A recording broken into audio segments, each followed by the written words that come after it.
Yang pertama kami sampaikan, alhamdulillah hari ini tanggal 23 April 2026 stok beras seluruh Indonesia 5.198 ton. Ini adalah pertama, tidak pernah terjadi sepanjang sejarah. Ini sejarah pertama, inilah hasil kerja keras kita semua. Kita berada di gudang ini disewa.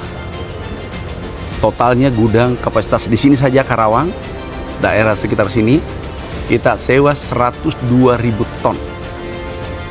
Yang sudah terisi 80.000 ton. Mungkin 2 minggu ke depan ini penuh lagi. Full. Sekarang kita sudah sewa gudang seluruh Indonesia 2 juta ton. Kapasitas gudang kita hanya 3 juta ton. Sekarang sudah kita sewa 2 juta ton dan sekarang sudah penuh. Tinggal 800 dan kita sudah sewa lagi kurang lebih 1 juta ton kapasitasnya. Ini berkat kerja keras kita semua. Dan ini berkontribusi pada rakyat Indonesia dan berkontribusi pada dunia yang konsumsi beras. Yaitu 33 negara dan untuk sebagian penduduknya ada 170 negara. Jadi Indonesia sekarang berkontribusi pada dunia. Kenapa? Karena Indonesia impor beras 2023, 2024 7 juta ton. Dengan jagung kurang lebih 100 triliun. Alhamdulillah kita tidak impor di 2025. Insya Allah 2026 tidak impor. Kita saling mendoakan, kita kolaborasi. Insya Allah 2026 tidak impor beras. Cadangan kita adalah tertinggi sepanjang sejarah di bulan April. Ada namanya SPHP. Itu harga beras yang ditentukan harganya untuk penyeimbang kalau ada yang mau menaikkan harga. Tetapi kita jangan pakai rasa, kita pakai rasio. Inflasi, penyumbang inflasi, dulu ini 2 tahun terakhir, bukan beras penyumbang inflasi utama. Dulunya selalu nomor 1, nomor 2, nomor 3. Sekarang ini bukan penyumbang inflasi utama. Jadi kita pakai data. Jadi ada harga eceran tertinggi. Kami minta seluruh teman-teman pedagang jangan menaikkan harga di atas HET. Kenapa? Kami sudah menjabat sudah 8 tahun.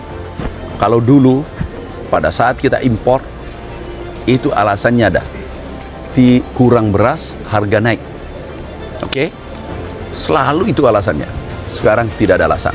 Kita ke Arab Saudi sudah ekspor 2.280 ton. Yang kedua, kita ekspor kirim ke saudara kita Palestina 10.000 ton. Sekarang berikutnya yang ditanyakan, kita rencana sudah negosiasi Bulog. Mudah-mudahan apa yang direncanakan Bulog 200.000 ton bisa kita ekspor. Tapi beras siap. Jangankan 200.000, 500.000 pun bisa diekspor negara yang membutuhkan. Kita siapkan ada benih-benih unggul, bibit unggul. Benih padi kita berikan. Semua yang terkena dampak pemerintah memberikan, termasuk Aceh, Sumatera Utara dan Sumatera Barat.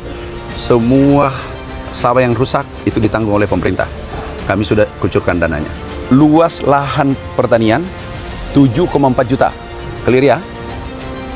Kalau ingin meningkatkan produksi bukan saja karena lahan, tapi indeks pertanaman. Yang dikatakan indeks pertanaman IP adalah tanam 1 hektar bisa tanam 3 kali. Kemudian yang kedua adalah ada daerah kering kita buat irigasi dan pompanisasi 500.000 hektar. Nah ini dulu tanam 1 kali Pulau Jawa menjadi 2 kali. Kemudian ada OPLA 800.000 hektar. Oke, kita masuk swasembada pangan.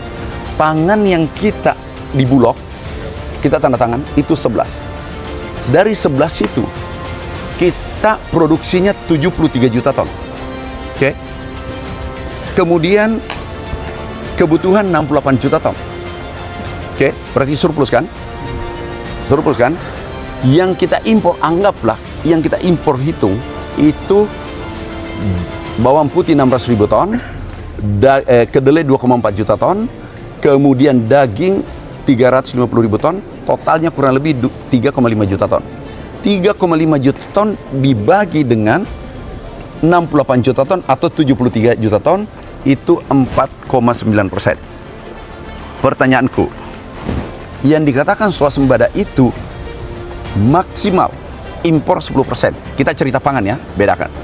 Kalau maksimal 10%, terus 4,9 impor dari seluruh pangan, swasembada nggak?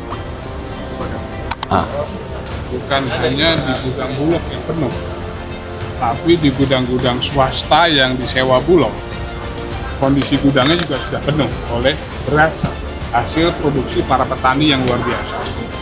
Nah, ini menunjukkan bahwa negara kita betul-betul swasembada pangan, bukan rekayasa dan lain sebagainya.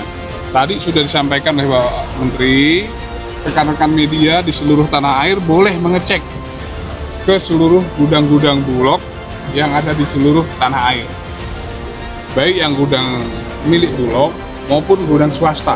Monggo silahkan. Dan hari ini saya menyaksikan fakta yang luar biasa, artinya pemerintah tidak bohong, pemerintah tidak omong-omong, Pak Menteri dan Kementan juga tidak menutup-nutupi, semuanya objektif, semuanya akuntabilitas, semua media, semua masyarakat, dan saya gitu dari akademisi itu menyaksikan bahwa tadi ini gudang berasnya luar biasa, stok pangan tersedia ya dalam jangka waktu yang lama gitu, dan ini tadi menjawab semua keraguan-keraguan saya, menjawab semua keraguan publik juga yang dulu mengatakan tidak ada barang, tapi barangnya ada, barangnya tersedia begitu. Jadi tidak usah khawatir masyarakat Indonesia.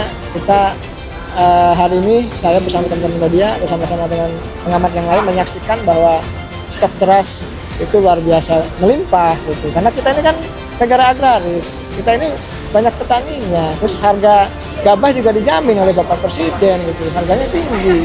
Jadi masyarakat juga mau menanam. Jadi saya melihat bahwa ini adalah bukti nyata, langkah nyata dari Kementerian Pertanian, dari Pak Menteri untuk membuktikan kepada masyarakat Indonesia bahwa tadi stok berasnya melimpah dan swasembada terjadi seperti itu.